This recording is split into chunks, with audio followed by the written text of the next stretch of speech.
Thousands of protesters have gathered in Warsaw for one of Poland's largest demonstrations since 1989.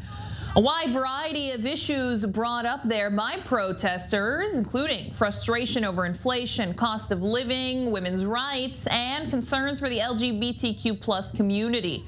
But concerns have also been raised about a new law accused of undermining Poland's democracy.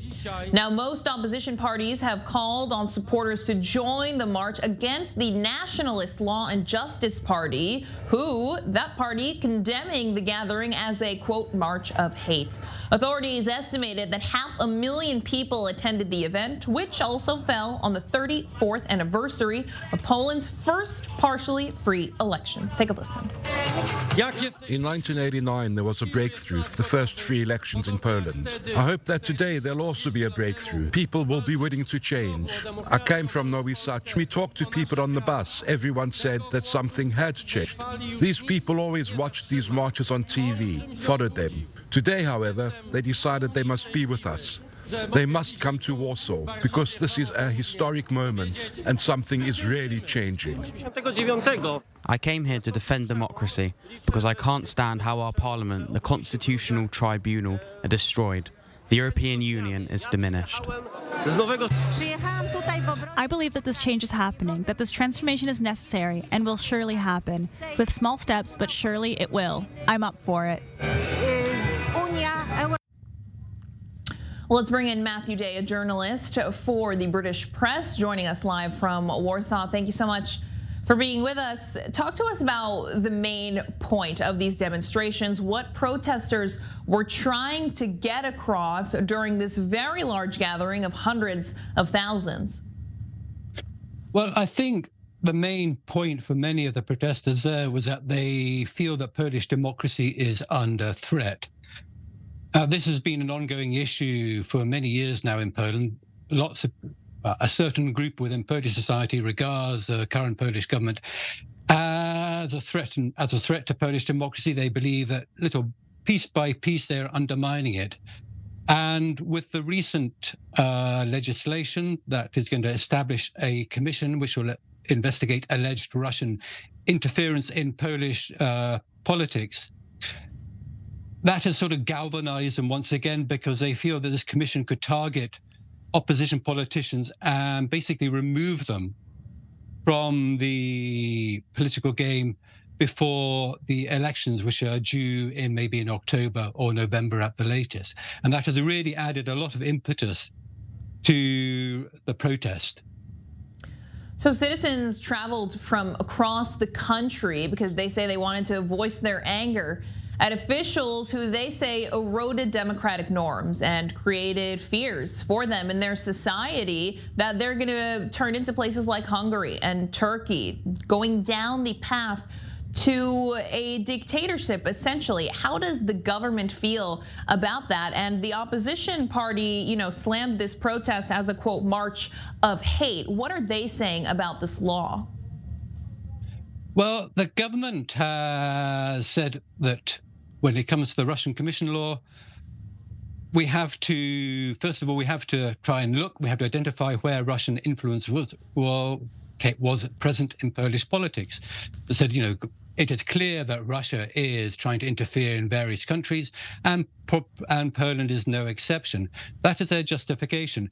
But it is interesting to note that when the law came into force on Wednesday, Friday, 2 days later, the Polish president, Andrzej Duda, who actually signed the law on Monday, on Friday, he penned an amendment to the law, which sort of diluted it and also kind of removed some of its more contentious elements, like, for example, giving the commission the power to ban people from public office, which is one of the big bones of contention at yesterday's protest. So it seems that the government, or in particular the president, has been stung by this criticism. He has used his presidential power to table an amendment.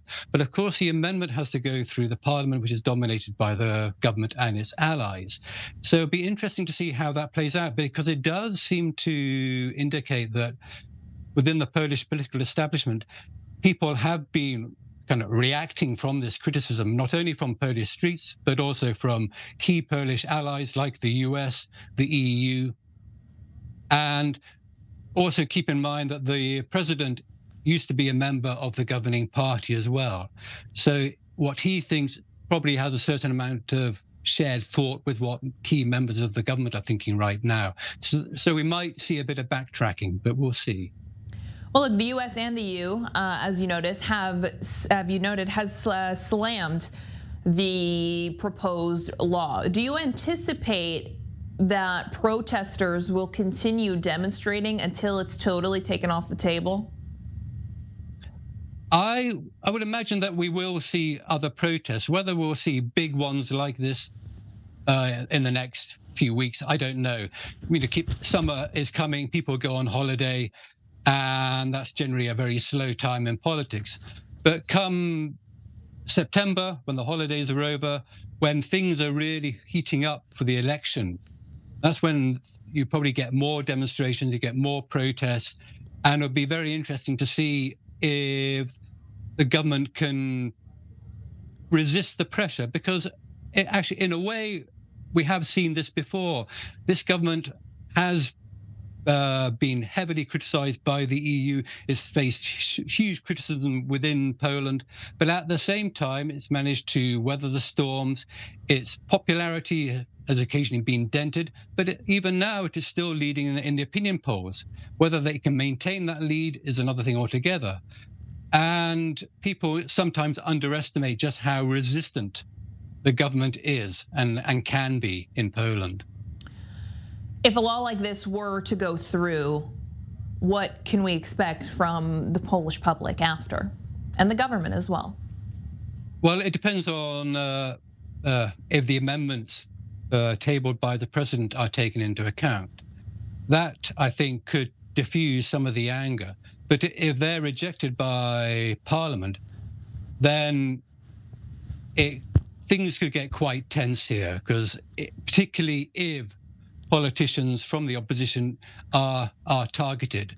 Like one of the leaders, Donald Tusk, he was at the forefront of yesterday's demonstration. They've even kind of nicknamed this law Lex Tusk after him, because in the past, the ruling party, members of the ruling party, they have suggested that he has links with Russia, or that he's been under the influence of Russia in some way, shape or form, never proven, of course.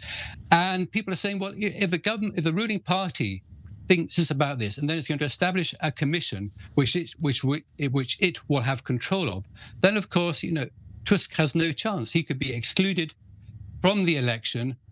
He will have the right to appeal to a court, but of course, that courts take a long time, so he could be in court for months, long after the election is over. Right. So it all depends on the form of the law, and also the speed of the way that it is enacted. Sometimes commissions take a long time to get set up and established, and also who they target. Right, and finally, in about the 30 seconds we have left, do you anticipate these protests perhaps becoming a problem for the authorities there, given the mass size? 500,000 people. It's a lot of people, in a country of 38 million. What do you think? I think that the government believes it can weather the storm. It can ride these protests out. As I said before, it's faced them before in the past, and I've got a feeling that it can weather them for the time being. But I said, things may change in September once the holidays are over, right, and the election is looming on the horizon. Matthew Day, a journalist, joining us from Warsaw, Poland. Thank you so much.